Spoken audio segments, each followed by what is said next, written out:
Bismillahirrahmanirrahim. Assalamualaikum warahmatullahi wabarakatuh.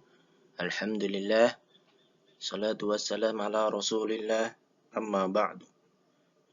Anak-anak yang soleh dan solehah, alhamdulillah kita lanjutkan pembelajaran tematik tema 1, subtema 1, dan kita memasuki pembelajaran 2 dan 3 insyaallah.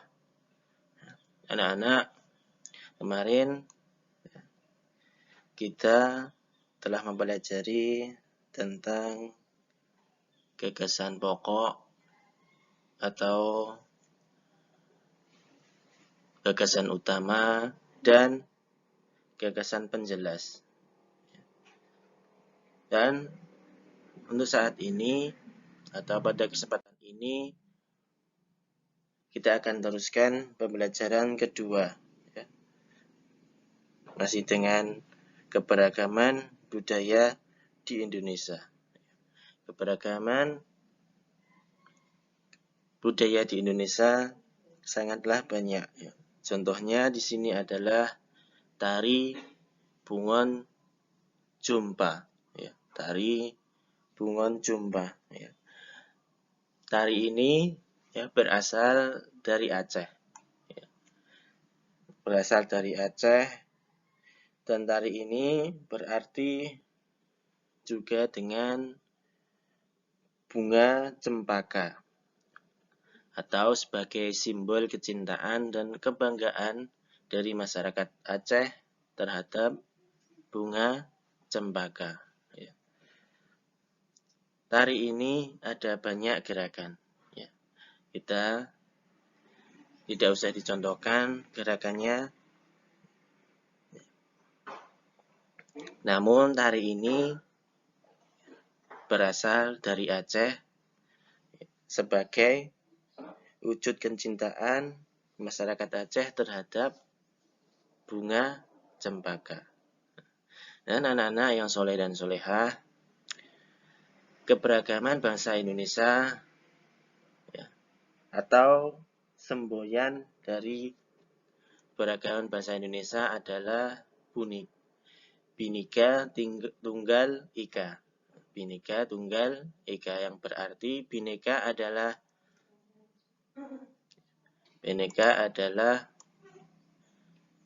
beraneka ragam, ya. Bhinneka adalah beraneka ragam. Tunggal artinya satu, nah, Ika artinya itu. Berarti Bhinneka Tunggal Ika adalah beraneka satu itu. Maksudnya, meskipun kita berbeda-beda, ada suku, ya di Indonesia ada bahasa, ada suku Jawa, ya Bali. Di Indonesia banyak sekali. Meskipun berbeda-beda, ya, meskipun berbeda-beda bahasa, ya, atau suku, tetapi tetap satu kesatuan, yaitu tetap kita satu kesatuan, yaitu Indonesia. Nah, karena di Indonesia ini ada banyak keragaman budaya, maka dari itu kita harus mempunyai sikap toleransi. Nah, toleransi itu adalah perilaku terbuka untuk menghargai segala perbedaan yang ada di antara sesama manusia. Namun, ya perlu diketahui sebatas apa kita harus bertoleransi. Dalam agama kita sudah diatur dalam surat Al-Kafirun, ya, lakum dinukum waliyadin. Bagimu agamamu dan bagiku agamaku. Maksudnya, kalau ya, dalam budaya itu, ya, Allah atau mengandung kesyirikan, ya, maka kita tidak boleh ikut-ikut dalam acara tersebut. Namun jika tidak ada unsur kesyirikan atau melanggar agama, ya kita boleh mempelajarinya, ya, boleh mengikutinya. Ya. Salah satu contoh toleransi dalam keberagaman budaya di Indonesia yaitu menghargai keberagaman bangsa Indonesia. Ya. Kita mempelajarinya, kita menghormati kelompok lain, kita saling membantu dan menolong antara sesama manusia. Ya, ini toleransi yang dapat kita lakukan di antara sesama manusia. Ya. Namun kita tekankan lagi bahwasanya jika suatu kebudayaan itu melanggar aturan dari Allah Subhanahu wa taala, maka kita menjauhinya, ya, tidak boleh ikut-ikut dalam acara tersebut. Nah, anak-anak yang soleh dan solehah, kemarin juga kita sudah mempelajari tentang bunyi, bahwasanya bunyi itu adalah dari indera pendengaran, yaitu telinga. Nah, anak-anak, bunyi itu berbagai macam bentuknya.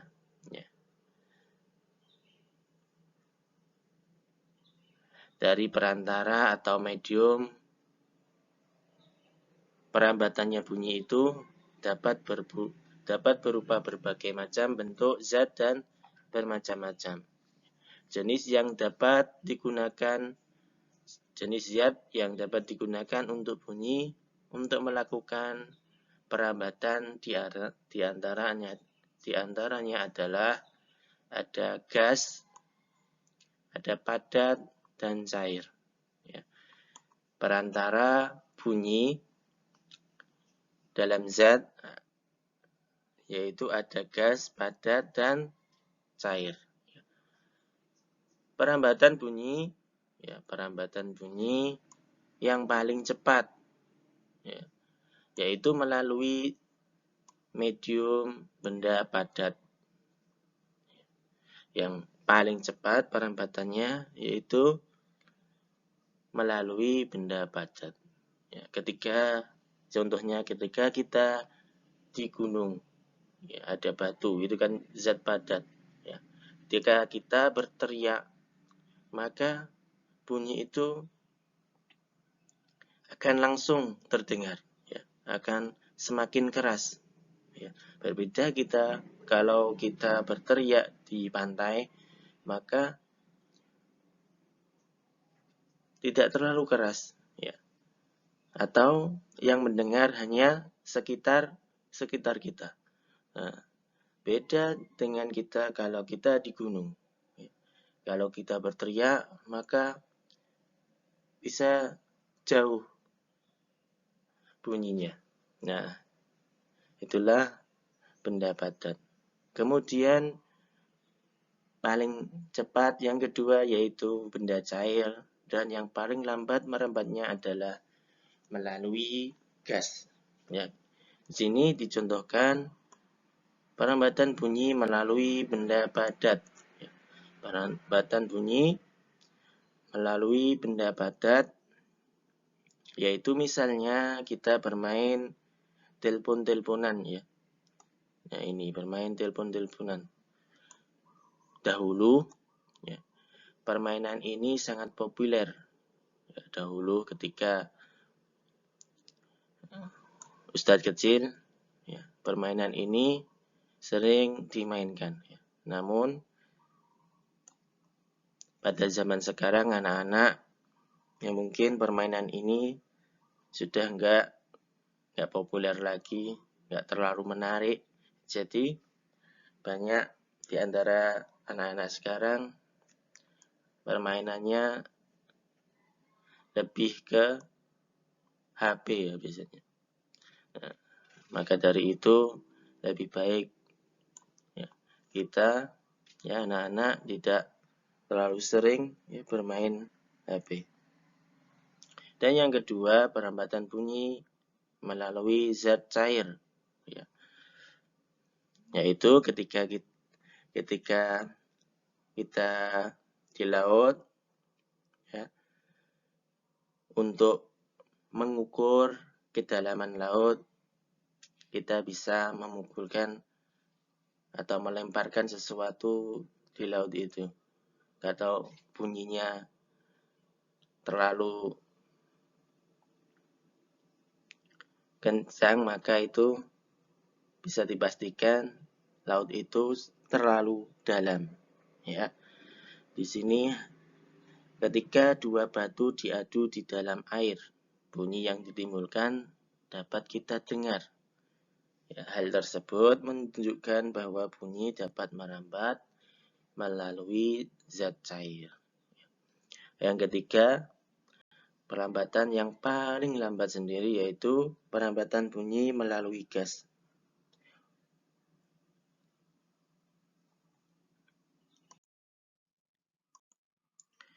Nah, yang soleh dan solehah, pelajaran selanjutnya yaitu ciri-ciri gagasan pokok dan gagasan pendukung. Ya, kemarin kita sudah artikan gagasan pokok adalah gagasan utama atau ide pokok. Ya, sedangkan gagasan pendukung adalah gagasan penjelas atau penjelas dari ide pokok. Gagasan pokok, ya, ciri-cirinya yang pertama ya, biasanya berupa satu kalimat lengkap. Ya. Biasanya berupa satu kalimat lengkap. Ya. Yang kedua, mempunyai arti yang jelas tanpa dihubungkan dengan kalimat lainnya. Memiliki arti yang jelas. Yang tiga, mengandung topik permasalahan. Ya, yang keempat, dibentuk tanpa kata sambung. Ya. Berbeda dengan gagasan pendukung, dibentuk dengan menggunakan kata sambung. Pada paragraf induktif, ya, paragraf induktif atau kita artikan dengan gagasan utama yang terdapat di akhir. Ya. Gagasan utama yang terdapat di paragraf terakhir. Ya. Kalau induktif yaitu pada paragraf pertama atau kalimat dari paragraf pertama. Kalau induktif yaitu suatu paragraf yang ide pokoknya berada di akhir kalimat. Ya, itulah paragraf induktif. Ya, gagasan pokok ditandai dengan kata-kata sambung atau kata-kata kunci. Ya, misalnya seperti sebagai kesimpulan, yang penting, oleh karena itu, dengan demikian. Ya. Itulah ciri-ciri gagasan pokok. Ya. Gagasan pendukung atau disebut dengan penjelas, ciri-cirinya yaitu tidak berdiri sendiri. Ya. Karena itu, gagasan pendukung adalah gagasan pelengkap dari gagasan utama atau gagasan pokok. Yang kedua, biasanya berupa contoh atau data pendukung atau kalimat pelengkap. Ya. Yang ketiga, bersifat khusus dari kalimat utama. Pada dasarnya berada setelah ide pokok. Ya, pada dasarnya, ya. Berarti kebanyakan, ya, gagasan pendukung itu setelah gagasan pokok atau gagasan pokok kebanyakan di awal kalimat. Ya, kebanyakan di awal kalimat. Ya. Biasanya lebih dari satu kalimat. Kita contohkan ya mengenai teks halaman 17 ya. Kita coba mencari gagasan pokok dan gagasan pendukung. Kita coba baca bersama-sama. Tari Saman merupakan kesenian berasal dari suku Gayo di Aceh. Tarian itu tepatnya dikembangkan oleh suatu ulama dari Gayo bernama Syekh Saman. Awalnya, tari Saman dikembangkan sebagai media penyebar agama Islam yang juga digunakan untuk menyampaikan pesan. Ya. Lalu terus sampai tari Saman sudah dikembangkan sejak lama, yaitu pada abad 14. Biasanya tari Saman ditampilkan ya untuk merayakan adat maupun peristiwa agama. Ya. Di sini ya ini seperti merayakan kelahiran Nabi Muhammad. Ya, ini tidak usah kita contoh ya, karena ini tidak sesuai dengan apa yang kita pelajari. Ya, tidak sesuai dengan tuntunan Nabi Muhammad SAW. Kita mencintai Nabi tidak berarti kita harus merayakan kelahirannya. Ya. Di sini kita akan mencari ide pokok dan ide pendukung. Ya. Ide pokok di sini jelas berada di awal kalimat atau deduktif. Ya, tari Saman, yaitu ide pokoknya, tari Saman merupakan kesenian yang berasal dari suku Goa di Aceh. Ya. Lalu dijabarkan tarian itu tepatnya dikembangkan oleh ulama Goya bernama Syekh Saman. Ya, ini adalah gagasan-gagasan penjelas, ya, penjelas dari kesenian yang berasal dari Gayo di Aceh. Ya. Yang dikembangkan oleh Syekh Saman, tari tersebut dikembangkan sebagai media penyebar agama. Ini adalah semua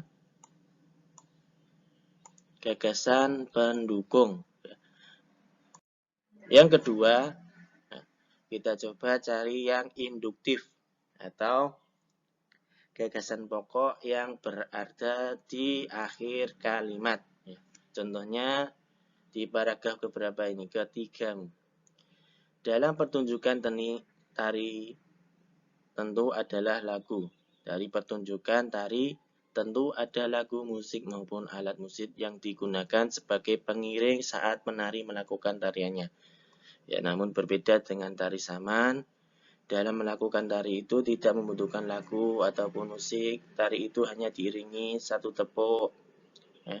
Sampai selain itu, ada kata selain itu. Ini ada kata sambung. Tari Saman juga semakin meriah dengan lagu-lagu dan suara yang dilakukan oleh para penari. Ya. Di sini ide pokoknya ya bisa dilihat berada di akhir. Ya, berada di akhir berarti termasuk induktif ya. Ide pokok yang berada di akhir paragraf ya. Ini di akhir paragraf. Bisa dinamakan dengan induktif. Kalau di awal apa? Di awal kalimat deduktif ya. Tapi ini sangat jarang ya anak-anak. Sangat jarang kalau bahwasanya ide pokok berada di akhir. Ya. Ide pokoknya yaitu tari Saman juga semakin meriah dengan lagu-lagu dan suara yang dilakukan oleh para penari. Ya, dalam pertunjukan tersebut ada lagu, musik, ya. Ini adalah pendukung. Ya. Dari tari Saman juga semakin meriah. Ya, ini hanya sebagai contoh saja ya Nan ya. Kalau di sekolah kita tidak dianjurkan untuk memainkan musik-musik atau lagu-lagu, ya. Karena itu dilarang oleh Rasulullah Shallallahu Alaihi Wasallam. Nah, anak-anak, itu saja yang bisa disampaikan. Kita akhiri. Assalamualaikum warahmatullahi wabarakatuh.